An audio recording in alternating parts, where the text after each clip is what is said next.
Okay, so are you ready to really, like, dive into something kind of cool? Always up for a good deep dive, especially when it involves learning a new language. Right. So today we're looking at this 30-day English learning challenge that's been making the rounds. Yeah, this one it's everywhere right now. It is.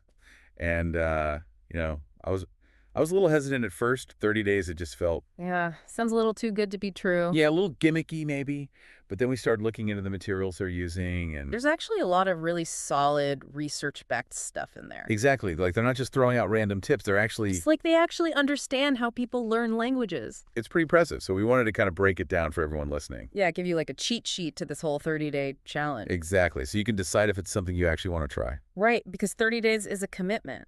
It is. So let's just jump right in. Okay, sounds good. So the first 5 days, they really emphasize building up your vocabulary. Yeah, which makes sense, right? You need those building blocks. Absolutely. Like you can't build a house without brick. Exactly, and they recommend all these different methods like flashcards apps, even just Sticky notes. sticky notes, like label everything in your house. That's actually, I mean, that's so simple, but It's brilliant, right? You're constantly surrounded by the you're language. passively learning, even if you're just like grabbing a snack from the fridge. Yeah, exactly.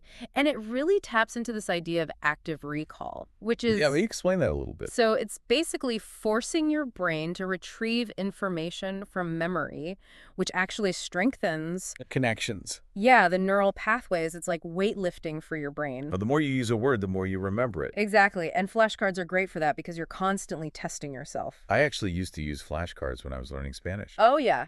Did they work? They really did. Hmm. It's amazing how much like repetition helps. Repetition is key, especially with language learning. Okay, so we've got our vocabulary foundation, but then what about grammar? Yeah, that's where days 6 through 10 come in. And I'll admit, grammar can be a little intimidating. It can be, but they focus on the essentials, like the stuff you actually need to know. Not just like obscure rules that nobody uses. Exactly. Yeah. So things like tenses, sentence structure, common mistakes to avoid, Yeah, because those can trip you up. big time.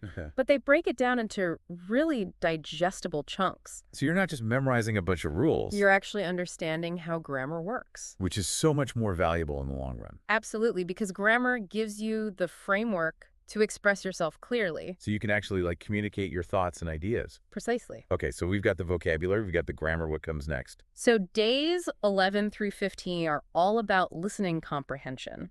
Ah, yes, the often overlooked skill. But it's so important, right? You need to be able to understand spoken English. If you want to actually have a conversation with someone, Exactly. And they recommend all sorts of things like podcasts, TV shows, audiobooks. even just like listening to music in English, Yeah, anything that gets you exposed to the sounds of the language. and they really emphasize passive listening, which is, So it's not about understanding every single word. it's more about just like absorbing the rhythm and the intonation. Yeah, like training your ear to the music of the language. I love that analogy. It's like you're learning to appreciate the melody before you try to sing along. Exactly. And there are so many free resources online for this. Oh, tons of podcasts and videos and things like that. It's amazing what you can find. Okay, so my ears are getting trained. Mm. I'm starting to like think in English, but But you still need to speak it. yes.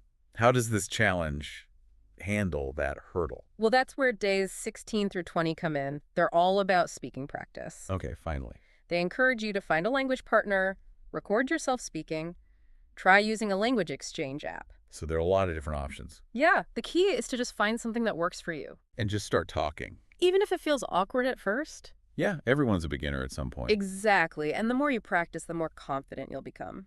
Okay, so we've covered a lot of ground here. Vocabulary, grammar, listening, speaking. But we're not done yet, Days 21 through 25, they focus on reading and writing. which are essential skills for any language learner. They recommend all sorts of materials, short stories, articles, blog posts, even just like, Keeping a journal in English. yeah, it's a great idea. Just get those thoughts flowing. And the beauty of reading is that you're passively expanding your vocabulary. You're seeing how words are used in context. Exactly, and you're internalizing different writing styles. It's like osmosis for your language skills. I love that. Okay, so we're 25 days in. We've covered all these different areas. But now it's time to make sure that knowledge sticks. Right, because what's the point of learning if you just forget it all? Exactly. So days 26 through 30 are all about review and consolidation. They recommend things like spaced repetition and active recall, which are basically just Ways to make sure you're revisiting the material at regular intervals. to keep it fresh in your mind. Exactly. It's like giving your brain a little reminder.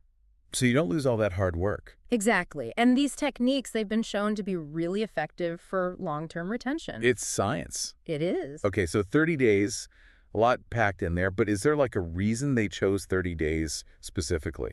Well, there's actually a lot of research around habit formation and 30 days seems to be like the magic number, yeah, it's often cited as the sweet spot for establishing new habits. including language learning habits. Exactly. So this challenge, it's designed to help you build a daily practice, Turn those short bursts of effort into a consistent routine. which is ultimately what leads to fluency. So it's not just about cramming for a test. It's about making English a part of your daily life.